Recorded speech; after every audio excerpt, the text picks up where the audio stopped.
Bienvenido a nuestro primer programa de nuestra cuarta temporada en Sociología en la Calle, dedicado a temas tabú.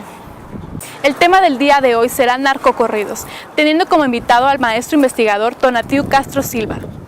Aquí comenzamos.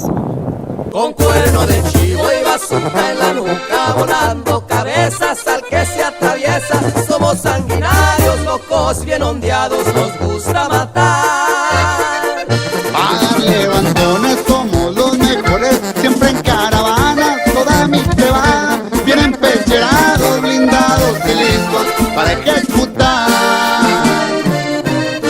Un antecedente importante en la historia del corrido, hablando en términos generales, lo constituyen varios géneros provenientes de Europa.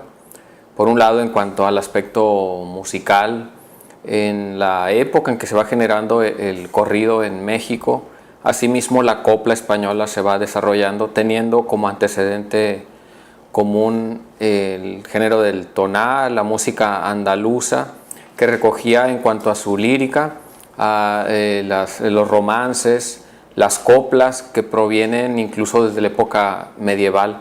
Hay quienes consideran que el corrido se genera propiamente en América, no que sea una derivación de Europa, una adaptación que los mexicanos del siglo XIX y XX hicieron de esos géneros, sino que nace aquí teniendo únicamente como antecedentes o como raíces aquellos géneros que provienen de la región de Andalucía, sobre todo porque se considera que incluso en el aspecto lírico hay un antecedente prehispánico, que es la poesía náhuatl.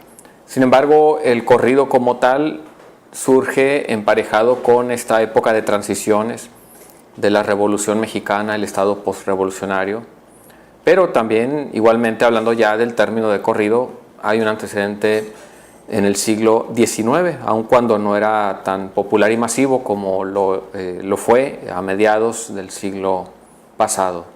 El término narcocorrido se comenzó a manejar de una manera masiva a partir de los años 90, mediados de los años 90, que viene siendo la adaptación del tradicional corrido, que ya desde los años 70 comenzaba a abordar temáticas referentes al narcotráfico, a la delincuencia organizada, pero que es gracias al vigor comercial que tuvo la llamada onda grupera a fines de los 80, la primera mitad de los años 90, con grupos como Laberinto, grupos o cantantes como Selena y Los Dinos, etcétera, tomando este gran flujo que proviene sobre todo de los Estados Unidos, pero teniendo como intérpretes a población de ascendencia mexicana.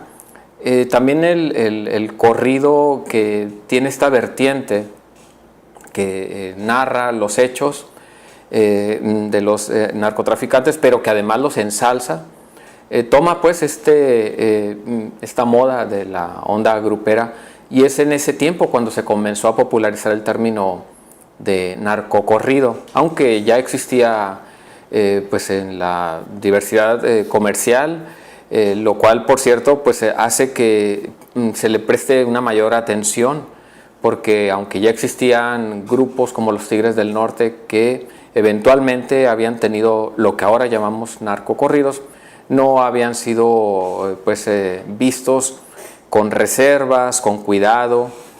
No se había aplicado ningún tipo de censura, hasta que pues ya una vez puestos los reflectores sobre este nuevo movimiento musical y comercial, se advierte pues el cuidado que habría que tener con estos temas. Bueno, el narcocorrido se genera en diversas regiones, relacionado con los diversos cárteles que existían en el país, y digo existían porque hay que ubicarnos en esa época en la que había una organización o una definición territorial distinta a la actual, de tal forma que surgen las propias regiones donde algunos cantantes o grupos fueron incentivados por alguna de estas organizaciones, pero propiamente el narcocorrido actual, contemporáneo, sí tiene una fecha y un sitio preciso: Sinaloa 2009. aun cuando esta referencia a Sinaloa es muy peculiar, ya que se impulsa desde los Estados Unidos, cuando, bueno, acá o allá en aquella región del sureste estadounidense, los cuates de Valenzuela, originarios de Sinaloa, comenzaron a impulsar desde allá, desde la Unión Americana, a través de su empresa, a diversos grupos y cantantes con una relación muy clara con el cártel de su región de origen. Entonces es cuando se comenzó a emplear el término movimiento alterado. Pero hay que tener claro que el movimiento alterado se relaciona en particular con esta empresa, con Twins, que es el corporativo que ellos han venido, con el que ellos han venido trabajando e impulsando a diversos cantantes como el Commander, entre muchos más. Pero por otro lado existen otros grupos representativos de organizaciones criminales de otras regiones, por ejemplo los Inquietos del Norte, relacionados con el cártel de la familia michoacana. Entonces hay que considerar estas cuestiones que, ya viéndolas con cuidado, nos muestran algún vínculo con organizaciones en particular. Es decir, no se trata de cantantes que narran al aire los hechos que simplemente observan, ¿no? Sino que efectivamente hay una relación con determinada organización. Quédate con nosotros, después del corte regresamos con esta entrevista.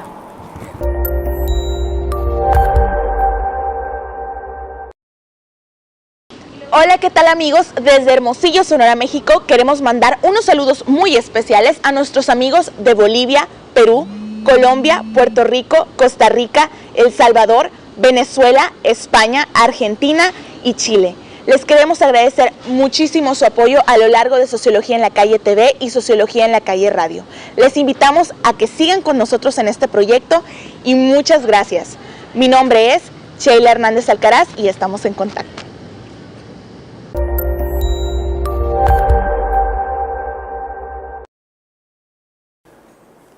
Los narcocorridos expresan la crisis que vive la sociedad mexicana, o bien aquellas sociedades que se ven envueltas en la dinámica del narcotráfico. Hay que recordar también que en una buena porción de Estados Unidos existe población de ascendencia mexicana y que por otro lado también hay una gran influencia de la música popular mexicana sobre Centroamérica, de tal forma que estos géneros son muy bien recogidos. Hay una audiencia muy importante tanto en Estados Unidos como en Colombia, como Nicaragua. Desde los años 80 se observa pues que estos países sudamericanos han sido receptores de estas figuras que son así vistos, estos exponentes del género, de tal forma que pues es un corredor cultural, y aunque parezca inapropiado el término, efectivamente muestra un fenómeno cultural que obedece a una situación de crisis de esta sociedad panregional, digamos. Estamos viendo pues que el esquema axiológico, es decir, el conjunto de valores que caracterizan a una sociedad regional o nacional, se va poniendo en duda por parte de las nuevas generaciones, o al menos un sector importante de ella o de ellas, de estas distintas regiones y naciones, cuestionando pues el fundamento de la familia, del orden social, del sentido del uso de las drogas. Se cuestiona el Estado, se cuestionan los cuerpos policíacos, se cuestiona la religiosidad, jugando con ella, empleando inclusive denominaciones propias de la liturgia para definir las propias organizaciones criminales, de tal forma que se da un desdibujamiento total de la estructura social en la percepción de los niños, de los adolescentes. Y es por este motivo que es evidentemente un síntoma de una sociedad en crisis. El fenómeno del narcocorrido trasciende las fronteras, efectivamente, porque constituye en términos comerciales un mercado. Entonces hay tanto una oferta y, bueno, antes de eso una producción muy bien diseñada en el aspecto musical, en el aspecto mercadológico y pues se extiende pues, desde Estados Unidos hasta Centroamérica, de tal forma que no se constriñe a determinada región, aun cuando se pudiera relacionar, por ejemplo, que el movimiento alterado es sinaloense, que el pasito duranguense es obviamente de Durango. No es así, en realidad trascienden las regiones y también las fronteras nacionales.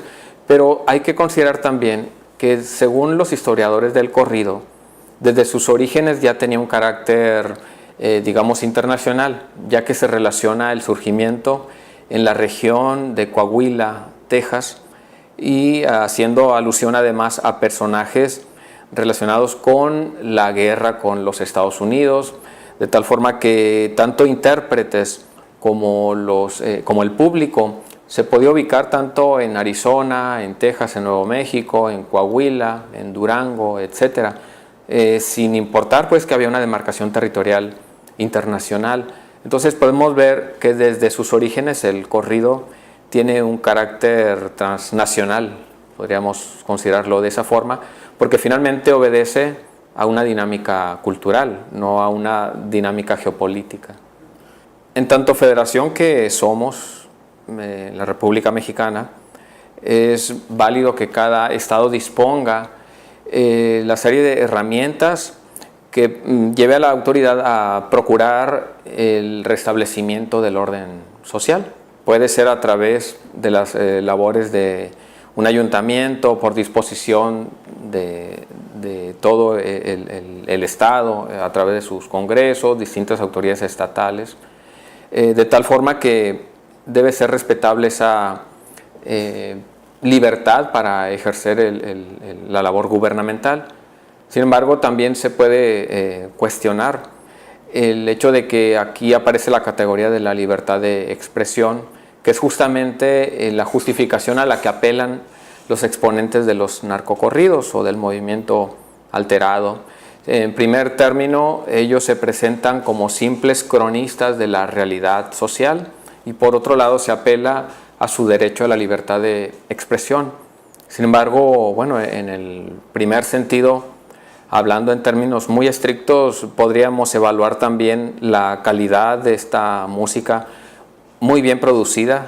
Son producciones impecables, pero es justamente ese carácter tan sofisticado de la producción lo que se vuelve sospechoso, es decir, ¿qué hay atrás de estas grandes producciones? No solamente en el aspecto musical, sonoro, sino también en el aspecto de la imagen, porque en el movimiento alterado, en los narcocorridos, es muy importante la imagen, tanto en cuanto al vestuario, que es un elemento importante en esta cultura buchona, como se le llama, como en la producción de los videos, que muestran la ostentosidad de la vida propia, no tanto de los músicos, sino de los narcotraficantes a quienes se está ensalzando, y que pues en realidad no son tan buenos músicos, o más que eso, no son tan buenos compositores. Es decir, el narcocorrido actual es una forma muy bien lograda de una composición musical, o básicamente de una melodía que cualquier persona sin formación musical, sin un entrenamiento en cuanto a la composición de la armonía, por ejemplo, puede hacer, pero que es gracias a la producción tan sofisticada que logra proyectarse de una manera aparentemente muy bien acabada. Es decir, el narcocorrido rompe musicalmente con lo que ha sido el corrido, con lo que ha sido la música norteña, lo que es la polca tradicional. Si hacemos una comparación entre una polca tradicional europea, una canción norteña de los años 50 y un narcocorrido, podemos observar las distintas épocas a las que corresponden inmediatamente, detectando de sobremanera un empobrecimiento, no digamos en la armonía y en la producción, sino en la simple melodía. Es un simple tarareo que en ocasiones, o más bien por lo general, tiene una lírica muy pobre también, que narra situaciones que, para comenzar, muestran el empobrecimiento de los valores, la tergiversación de aquellas estructuras sociales que son la que le han dado forma a la sociedad local, a la sociedad nacional, y en cuanto a la forma de narrarlo, mediante términos, vocablos que son propios del argot de este mundillo, de tal forma que es necesario pues manejar ese argot para comprender el texto de la canción.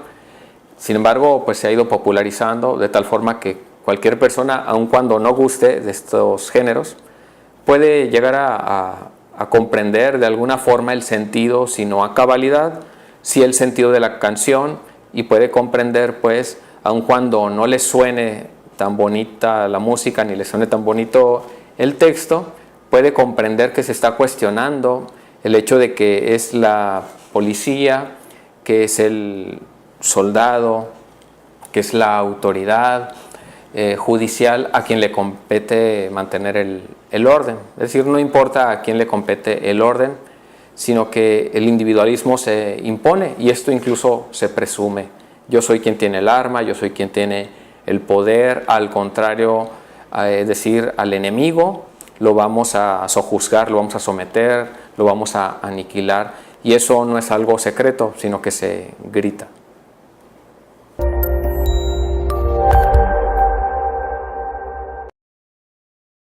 Hola, ¿qué tal amigos? Desde Hermosillo, Sonora, México, queremos mandar unos saludos muy especiales a nuestros amigos de Bolivia, Perú, Colombia, Puerto Rico, Costa Rica, El Salvador, Venezuela, España, Argentina y Chile. Les queremos agradecer muchísimo su apoyo a lo largo de Sociología en la Calle TV y Sociología en la Calle Radio.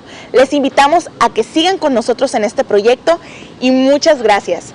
Mi nombre es Sheila Hernández Alcaraz y estamos en contacto.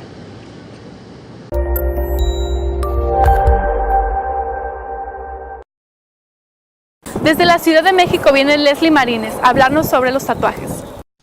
Al sur de la ciudad encontramos un lugar realmente mágico llamado Xochimilco. Es aquí donde convergen diversas actividades que se remontan desde la antigüedad y que de alguna u otra manera se han mezclado con la vida moderna y contemporánea.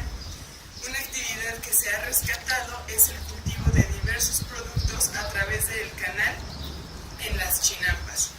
También se dan paseos recreativos a través de las famosas trajineras de Xochimilco. Por tanto, es un lugar que sin duda, si estás en la ciudad, tienes que visitar.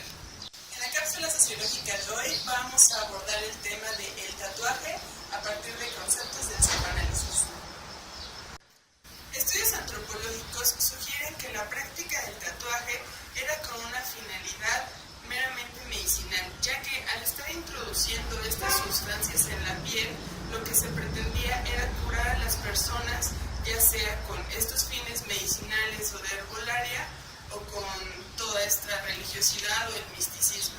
Lo que sí se sabe con certeza es que la práctica del tatuaje ha sido milenaria y ha recorrido prácticamente todas las culturas y todas las civilizaciones. El tatuaje es considerado como un lenguaje del cuerpo. Sin embargo, para que esto ocurra, tiene que pasar por un proceso de significación. En una primera instancia tenemos lo que es un signo. Este signo o mancha, como la llaman los psicoanalistas, tiene que pasar por un proceso de significación en el que un sujeto le va a dar un sentido. De esta manera es como el signo, la mancha, se convierte en un símbolo. Lo que hace la diferencia es el proceso de significación dentro de uno o más individuos. El cuerpo, a pesar de que pertenece a una realidad física, también pertenece a una realidad cultural, y es en esta en la que el tatuaje cobra un sentido, ya que nos puede dar cierta pertenencia a un grupo social, lo cual puede provocar una coerción, o incluso lo que puede hacer el tatuaje puede ser segregarnos, puede ser como un autorrechazo que realizamos sobre nuestra piel para decirle al otro, para comunicar y que entienda el otro este significado del tatuaje. Esto sería todo por hoy, muchas gracias. Como pueden ver, pues ya está lloviendo aquí en la Ciudad de México, que siempre llueve. Les mando un gran saludo y no olviden compartir y dejar sus comentarios, que eso es lo que enriquece este programa. Muchísimas gracias. Muchas gracias por acompañarnos en nuestro primer programa de la cuarta temporada de Sociología en la Calle. Les recuerdo nuestras redes sociales que son Facebook, Twitter, Instagram y YouTube. Mi nombre es Patricia Rascón y los espero la próxima semana.